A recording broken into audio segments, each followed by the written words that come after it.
자, 질문 읽어볼게요. 정혜란님께서 어제 낙찰 받았어요. 멘토님 열정에 힘입어 첫 낙찰 받았네요. 해주셨어요. 축하드립니다, 정혜란님. 네, 축하합니다. 축하합니다. 네, 그렇습니다. 하와이 라떼님, 안녕하세요, 멘토님. 낙찰받은 빌라가 배당기일이, 낙찰받은 빌라가 배당기일이 기존 소유자가 받을 잉여 배당금이 있어서 제가 가압류 신청해서 현재 결정문을 받았습니다. 혹시 저 말고 다른 사람도 가압류 걸었다면 전 어떻게 되는지요? 그리고 옥션 사이트에 나온 예상 배당금이 거의 정확하게 맞나요? 그렇지 않습니다. 자, 보세요. 나 말고도 가압류를 걸었을 수도 있겠죠. 그죠? 그러면 이 가압류는요, 사실 이 부동산에 관련된 원래 어떤 근저당 설정이라든지 원래 어떤 그런 비용이 아니라 외부 요인에 의해서 들어온 압류잖아요. 그죠? 만약에 외부에서 해결되지 못한 돈인데 이분이 이런 재산이 있네? 그래가지고 지금 가압류 거는 거잖아요. 그죠? 그죠? 그러면 지금 말씀하신 누구예요? 하와이 라떼님만 그렇게 한 게 아니라 다른 분들도 있을 수 있어요. 근데 누가 언제 몇 년도에 돈을 먼저 빌려줬는지 그건 알 수가 없죠. 그래서 이 가압류건끼리 이게 두 건, 세 건이 되게 되면 우리 민법은 이걸 어떻게 분배를 해주냐면 안분배당을 해줍니다. 안분배당이라는 거는 내가 만약에 나도 1억을 빌려줬어. 저쪽 가압류권자도 1억을 빌려줬고 세 번째 가압류권자도 1억을 빌려줬어. 그럼 총 3억을 빌려준 거죠. 그러면은 만약에 우리가 받을 돈이 뭐 9천만 원이야. 남은 돈이 우리한테 이제 분배되는 순서에 의해서 보면 그러면 어떻게 될까요? 안분배당이니까 3천만 원, 3천만 원, 3천만 원씩 줍니다. 이해되시나요? 네? 만약에 예를 들어서 나는 1억이고 두 분은 다른 가압류권자 두 분이 또 있는데 그분들은 1천만 원씩이었어. 근데 9천만 원이 남았어요. 그럼 어떻게 될까요? 응? 이분들은 거의 한 900만 원 받고 나는 한 8,100만 원 이런 식으로 안분배당을 해줘요. 이해되시나요? 네, 그렇게 배당이 된다는 사실을 이해하셔야 되고요. 그 다음에 아울러 옥션 사이트에 나온 예상 배당금이 거의 정확하게 맞나요? 해주셨어요. 예상 배당표가 거의 맞지 않아요. 왜냐하면 기본적인 어떤 등기의 어떤 순서에 의한 나열은 맞는 경우가 많습니다. 그건 맞는 경우가 많아요. 근데 뭐가 안 맞냐면 이렇게 당해세라든지 조세라든지 뭐 이런 것들에 대한 거는 거기에 금액조차 안 나오잖아요. 그냥 0으로만 표시되어 있거든요. 근데 사실은 임차인의 확정일자보다 앞서 밀려 있었던 법정기일이 앞서 밀려 있었던 것들은 어때요? 먼저 받아간단 말이에요. 대학에 있는 임차인보다도. 그런 거에 대한 거는 그들도 이 알고리즘으로 계산을 못 뽑죠. 왜? 금액 자체가 안 나오니까. 그죠? 그래서 예상배당표는 무조건 맞는 게 아니에요, 여러분. 참고만 하는 거지 무조건 맞는 게 아니다. 라는 설명까지 아울러 드립니다. 아유, 초보자분들은 지금 제가 얘기한 거를 이게 이해 못할 수 있거든요. 예, 이게 어려운 생소한 용어도 많고. 근데 이거 굳이 이런 거 몰라도 돈 버는 거랑 아무 지장 없어요. 걱정하지 마요, 초보자분들. 네. 자, 또 다음 질문 넘어가 볼게요. 징기스 땅. 징기스칸이 아니고 징기스 땅이야. 와, 대박입니다. 그죠? 자, 지구 단위 계획이랑 정비구역이 차이는 뭔가요? 글쎄요, 이게 전혀 다른 용어거든요. 네, 여러분들이 뭐 네이버에 그냥 검색하면, 나오지만, 지구 단위 계획은, 이제 지구라고 표현을 한 거는 그냥 어떤 섹타를 얘기한다고 보시면 돼요. 여기, 이런 지구. 그죠? 자, 이 지구 단위로 어떤 계획을 갖고 있다는 뜻이에요. 예. 예를 들어서, 신도시 아파트 같은 데 가보면 어때요, 여러분? 이렇게 아파트가 막 몰려 있고요.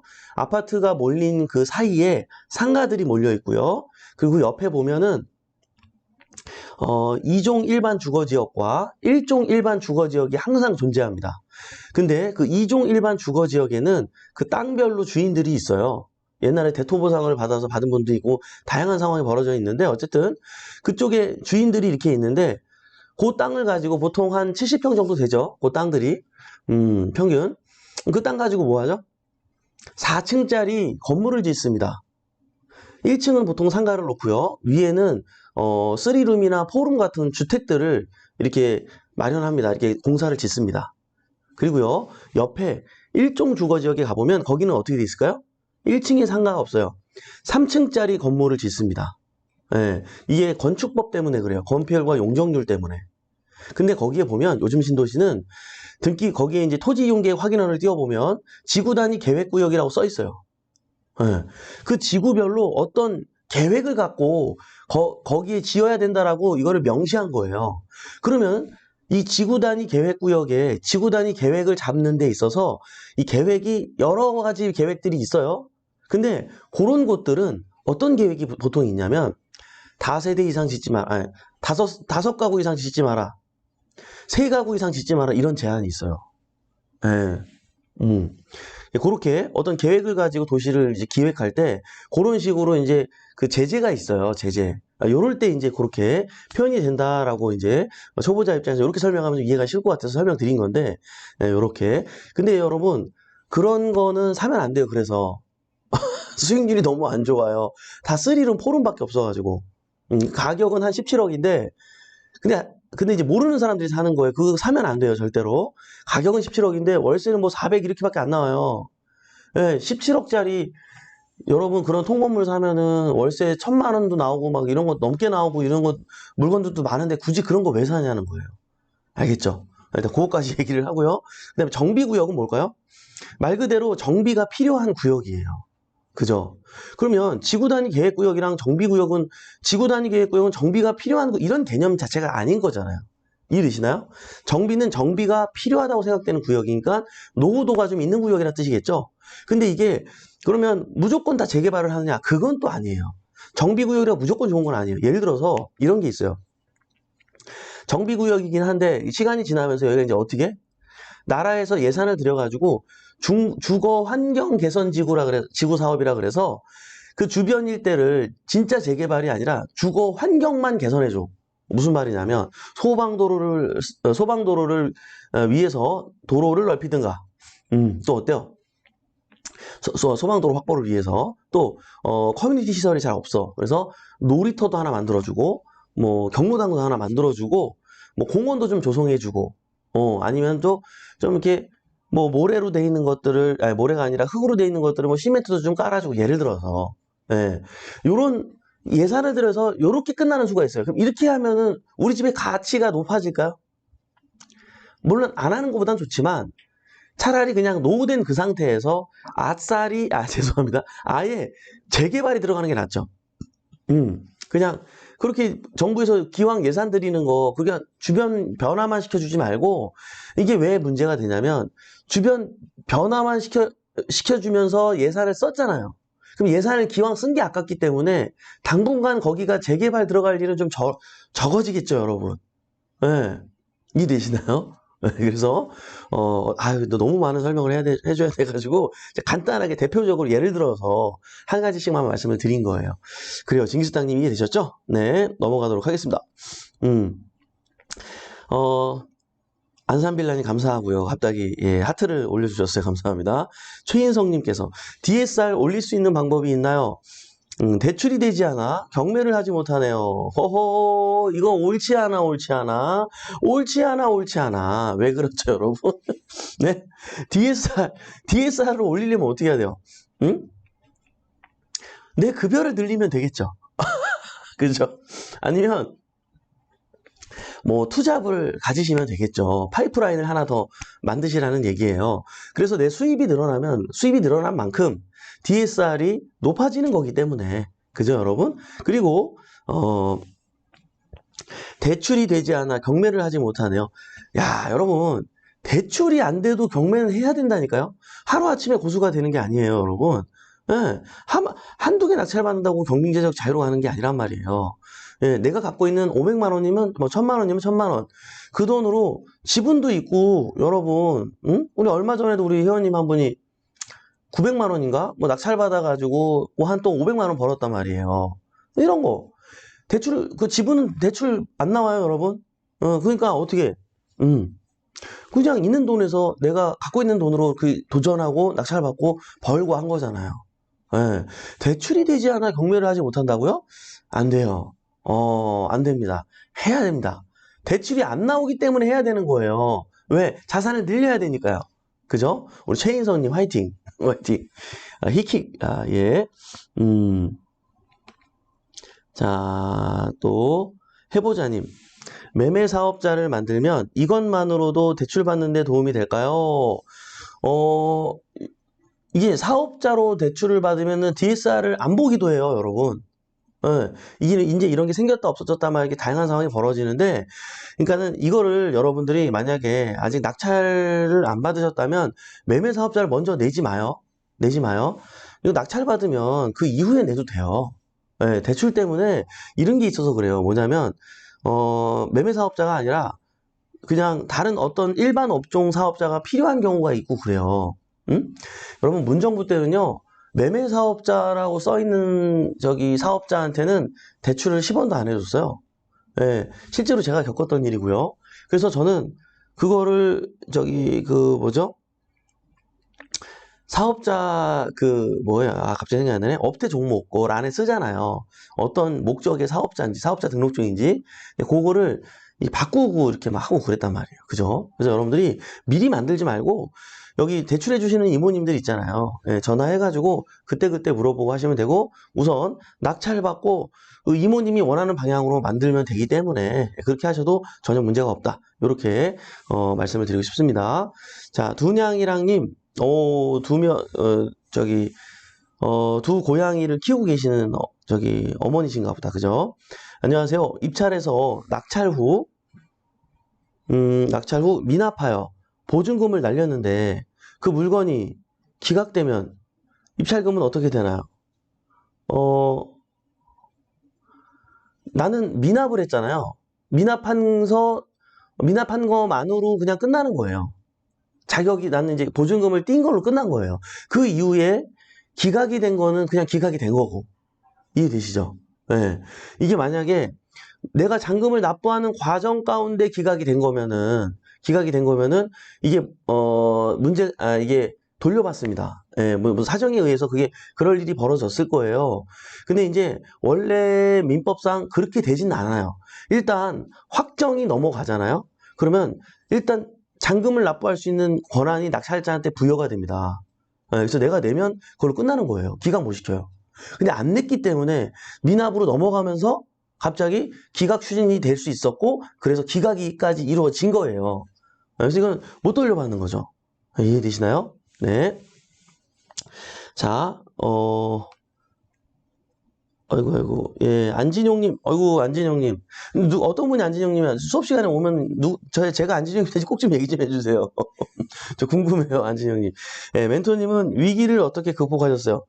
오, 와, 대박. 예, 좋은 질문입니다. 저도 뭐 수많은 위기가 있었죠. 예. 그래서, 제가 좀 얍삽하게, 제가 기독교인이긴 한데요. 이 얘기를 하니까 또 생각이 나네. 저는 제가 옛날에 청담동에서 장사할 때 되게 힘들었거든요. 근데 진짜 드라마에 나오는 것처럼 제가 진짜 쓰러져 봤어요. 사람이 진짜 스트레스를 받으면 드라마에 나오는 것처럼 쓰러지는구나를 내가 그때, 20대 때, 내가 그때 처음 느꼈어요. 막 피가 말라요, 진짜. 피가 마른다는 느낌을 여러분, 내가 느껴봤거든요. 왜냐면 진짜 이게, 뭐, 부모님은 뭐 임대 아파트 살고 가난하고, 나는 막, 예, 난 뭐 비빌 것도 없고, 난 여기다가 몰빵했는데, 임대료도 안 나오고, 막, 밥 사 먹을 돈도 없고, 미치겠는 거예요. 어떡해. 예. 와, 이게 그냥 여러분, 야, 갑자기 또 그 생각, 이거 물으면 그 생각이 나네.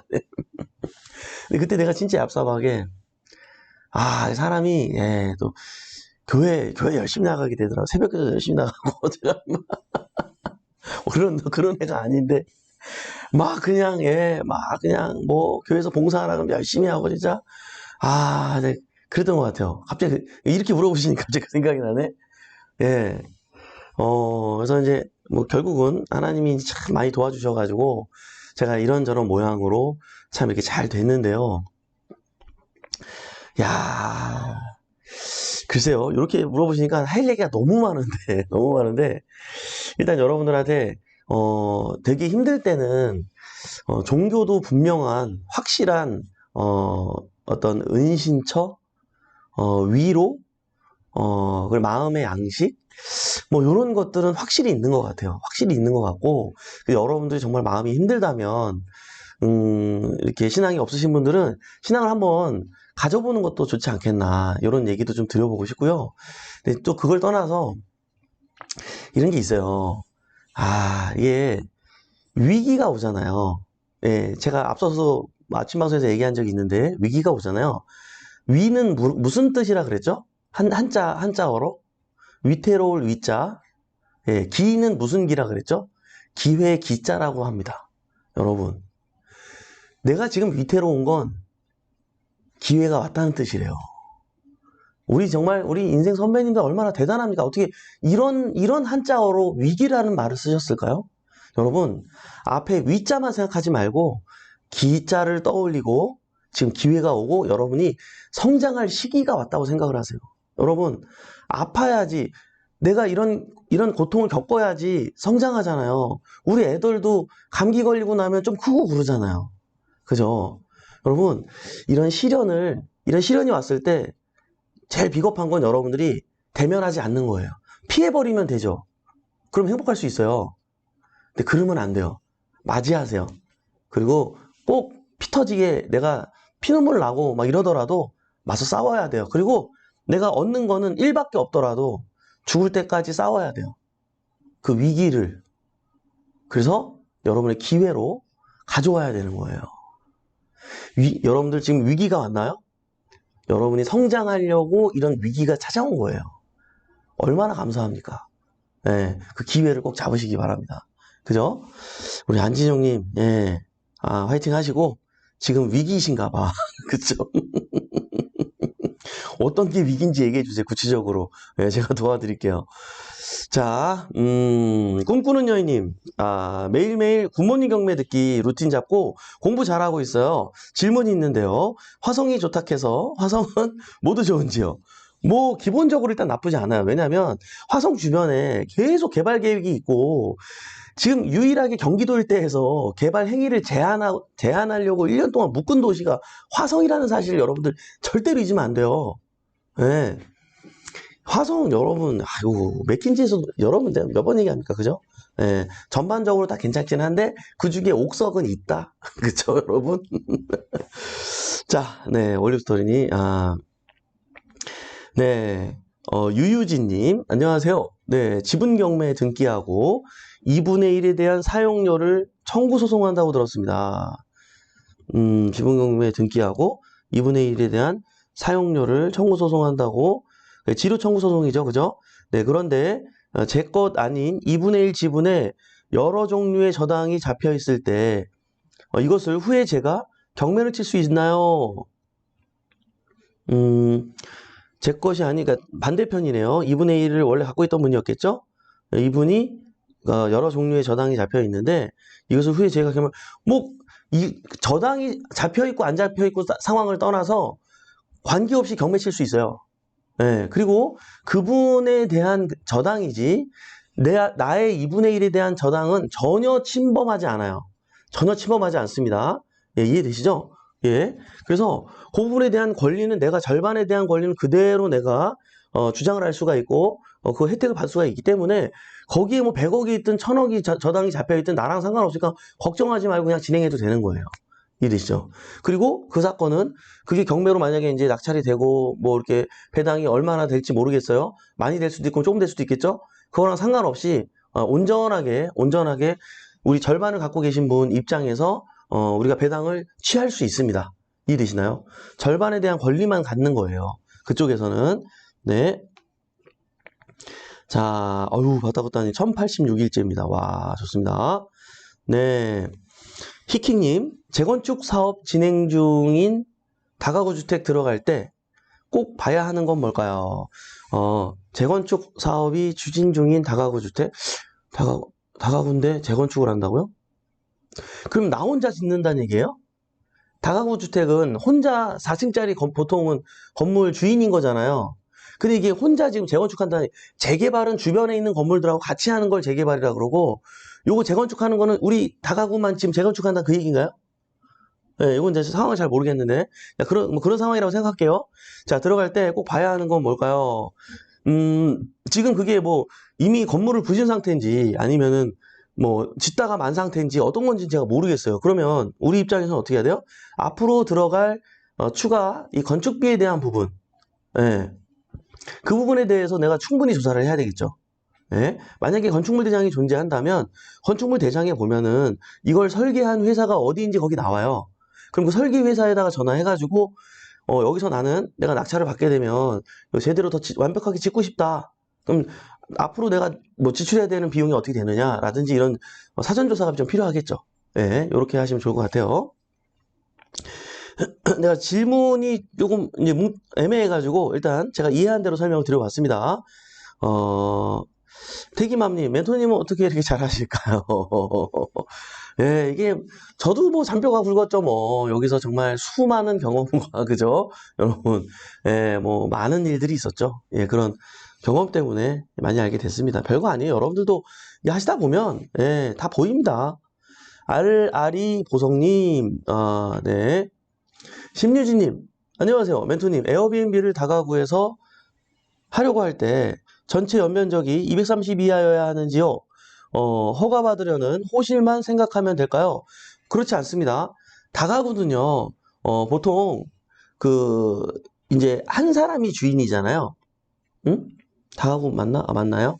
한 사람이 주인이잖아요. 그러면 주인분한테만 허락을 받으면 돼요. 예, 이게 만약에 다세대 빌라였다면, 거기 사는 사람들한테 허락을 받아야 돼요. 근데 다가구는 한 사람이 주인이잖아요. 주인분한테만 승낙을 받고 보통 요럴 때는 어떻게 하면 좋으냐면 옥탑방 있죠. 옥탑방을 빌려가지고 예, 주인한테 이걸 한다고 허가를 받게 되면 합법적으로 운영할 수 있어서 얼마나 좋습니까? 그죠? 예, 그 좀 인조잔디로라도 좀 옥상을 좀 꾸미고 이런 식으로 해서 옥탑방을 이용해서 하면은 훨씬 효과적입니다. 이해되시나요? 네. 자, 네. 슈파이더 K님, 네. 압류는 당해세만 우선 배당인 건가요? 압류는 당해세만, 경매 물건에 대한 세금이 아닌 압류는 우선 배당이 아닌 건가요? 압류라고 해서 무조건 우선 배당이 아닌 거죠. 예, 맞습니다. 압류로 그냥 랩을 해주셨어. 라임 너무 좋은데요? 그죠? 자, 압류라 그래서 무조건 우선 배당이 아니에요. 압류가 이제 뭐 다양한 게 있어요. 예, 막 예를 들어서 나라에서 벌금 맞은 것도 있어요. 막 검찰청. 예. 막 이런 거는 아니에요. 자, 그리고 또 이런 게 있어요. 뭐가 있냐면 이게 당해세만 또 그런 게 아니라 당해세도 그렇고 조세도 그래요. 예. 당해세도 전입일자가 보다 그 확정일자보다 빠른 거는 빠르게 그 전에 진작에 밀렸던 거는 먼저 받아갑니다. 당일세만 그런 게 아니라 그 조세도 그래요. 예, 그냥 뭐 제가 풀어서 얘기하면 초보자들 위해서 뭐 관악구청, 뭐 서초세무서, 뭐 국민건강보험공단, 뭐 요런 것들이 이제 뭐 압류 거는 거 있죠. 그분들이 먼저 받아가요. 예, 이해되시죠? 그래요, 여러분. 토요일은 이렇게 여러분들이 질문을 주시면 제가 이렇게 답변을 드리는 시간입니다. 예, 저도 이제, 서서히 인사 나누면서 마무리를 좀 해볼까 하는데요. 여러분들, 또 많은 분들이 인사를 주셨네요. 질문을 또 많이 이렇게 직접 써주셨는데 답변을 일일이 다 못 드리는 점, 양해 부탁드리도록 하겠습니다. 네, 행복한 여행자님, 지금 주신 은혜에 감사하며 하나님과의 첫사랑을 회복하시길 바라요. 나 이거 어떻게. 예. 예, 여러분. 참, 우리 행복한 여행자님. 그러니까. 우리 행복한 여행자님은 또 심지어 나한테 성경책도 선물해줬어. 나 진짜 이게 마음이 내가 되게 불편하다니까. 내가, 이게 불편한 게 이러면 안 되는데, 제 마음 중심엔 당연히 하나님이 있는데, 이게 부동산에서 뭐 웬 말이야, 이거 지금. 지금 하나님 있는데, 이게 참, 예, 제가 참, 가끔 목사님이 이제 전화 주시거든요. 제가 얼마나 참 이게 낮아지고 참 괜히 막 내가 죄송스럽고 뭐라 그래야 되지 좀, 내가 참 이렇게 그렇습니다. 또 우리 행복한 여행자님 지금 또 이거 성경책까지도 선물해 주셨거든. 부럽네요. 내가 그래도 한 2페이지는 읽어봤어요. 행복한 여행자님 이 자리를 빌어서 감사하다고 또 전해드리고 싶어요. 감사합니다. 참 이게 참. 네, 부동산을 얘기하는 방송에서. 죄송합니다. 예, 우리 성정 씨 오랜만에 오셨네. 위기를 기회로 만들자. 좋은 말씀입니다. 맞아. 우리 성정 씨 지금 오늘 상담 온다 그랬는데, 오셨겠네. 그죠? 좀 이따 얘기하고, 급하게 오셔가지고. 자, 그래요. 맞아요. 위기가 기회입니다. 여러분, 확실히 위기를 많이 겪고, 그 가운데, 작은 성공이라도 맛본 사람들이 확실히 안이 단단하고요. 그릇이 좋습니다. 여러분들의 그릇을 키우고 싶으신가요? 그러면 위기를 자주 만나세요. 그 과정 가운데 엄청난 성장과 그릇의 넓힘을 여러분들이 경험하게 될 거예요. 여러분들 좋습니다. 네, 눈이 엄청 온대요. 미라클 제이미님께서 안전운전 하시래요. 네, 자, 아이고. 자, 제가 그래도 웬만큼 다 읽었나요? 항상 응원합니다. 예, 그래요. 지금도 충분히 잘하고 있는데. 감사합니다. 네, 여러분. 어쨌거나, 눈 오는 아침, 여러분들 정말 안전운전 하시고요. 오랜만에 눈이 와가지고 확실히 좀 미끄럽잖아요. 조심하시고, 오늘도 도움이 되었으면 좋겠습니다. 오늘 되게 유한한 인생에서 소중한 시간을 함께 해준 여러분, 대단히 감사합니다. 매일 아침 행복한 부자가 되고 싶다면, 굿모닝 경매와 함께 하시죠. 저는 또 월요일 아침에 활기찬 모습으로 찾아뵙도록 하겠습니다. 지금까지 백복션 이성재 멘토였습니다. 우리 같이 잘 됩시다. 화이팅!